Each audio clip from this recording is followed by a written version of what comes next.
মা খাবার দাও, পেটে আগুন জ্বলছে। চেঁচাস না, এই নে তোর খাবার। আলু ভর্তা আর ডাল দিয়ে শুরু কর। শুধু আলু ভর্তা আর ডালি খাওয়াও আমাকে। তোকে খাওয়াতে খাওয়াতে তো আমি ফকির হয়ে গেলাম। চুপচাপ খেয়ে নে। শোন হালকা, আমি তোর বোনের বাড়ি যাচ্ছি।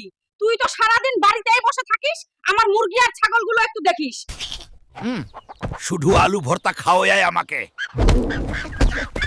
আজ তোরই একটা মুরগি ধরে মজা করে খাবো। শিগগিরই এই সব সরিয়ে ফেলি। মা এখনই এসে পড়বে। ওই হালকা, এইভাবে কাঁদছিস কেন? কি হয়েছে? মা, তুমি চলে যাওয়ার পর একটা বিড়াল এসে তোমার মুরগিটা চুরি করে নিয়ে গেছে। আমি কিছুতেই ওকে ফিরাতে পারলাম না। কি বললি? বিড়ালে মুরগি খেয়েছে? না, তুই খেয়েছিস। শয়তান, আজ হয় তোর একদিন, নয় আমার একদিন।